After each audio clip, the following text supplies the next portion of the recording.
அனைவருக்கும் வணக்கம். கடகராசினியர்களுக்கு பாக்கியங்களை அள்ளித்தரும் பாஸ்கர யோகம். இந்த பாஸ்கர யோகத்தால் கடகராசினியர்களுக்கு என்ன மாதிரியான நன்மைகள் எல்லாம் ஏற்பட இருக்கு என்பது குறித்தான முழுமையான பதிவை தான் இந்த வீடியோல நம்ம விரிவா பார்க்க போகிறோம். அந்த வகையில கடகராசினியர்களை பொறுத்த வரைக்கும் யோகங்கள் பல, அதில் முக்கியமானது சில. இப்படி இருந்தாலும் ஜாதகரை பொருளாதாரம், பதவி, நன்மதிப்பு என பல விஷயங்களை மேம்படுத்தி வாரி வழங்கும் யோகமே சிறப்பு பெறுகிறது.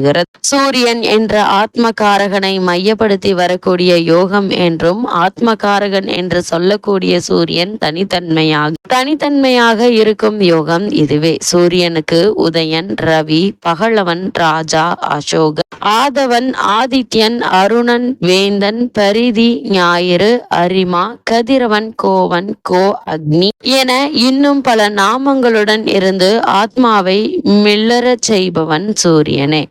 அப்படிப்பட்ட சூரியனின் யோகம் பெரும் ஆற்றலுடன் கூடிய ராஜ யோகமாக பாஸ்கர யோகத்தை ஜோதிடம் சொல்கிறது.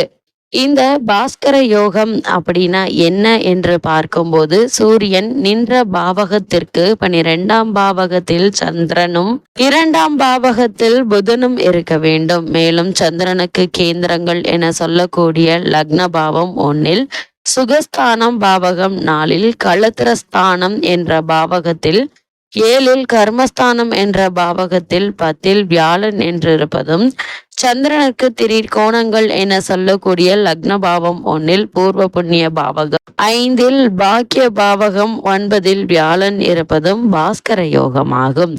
இந்த யோகத்தால் என்ன மாதிரியான பலன்கள் எல்லாம் கிடைக்கும் என்று பார்க்கும்போது, பகைவர்களை வெற்றி பெறுபவனாக இருப்பார்கள். கூட்டத்தை தலைமை தாங்குபவனாக இருப்பார்கள். கோவில் கட்டுதல் போன்ற பாக்கியங்களை பெற்றவனாக இருப்பார்கள். ஆரோக்கியமானவனாகவும் நீண்ட ஆயுள் கொண்டவனாகவும் இருப்பார்கள். எந்த சவாலையும் எதிர்கொண்டு அதற்கு தீர்வு காணும் திறமை படைத்தவனாக இருப்பார்கள். அரசியல் தலைவர்களுக்கு இந்த யோகம் இருக்க பெற்றால் சிறந்த பண்புடையவராகவும் நேர்மை உடையவராகவும் இருப்பார்கள் என்பது ஐதீகம். அது மட்டுமில்லாமல் இந்த யோகம், பாஸ்கர யோகம் மேம்பட என்ன செய்யலாம் என்று பார்க்கும்போது, தினமும் சூரிய நமஸ்காரம் செய்வது சிறப்பை தரும்.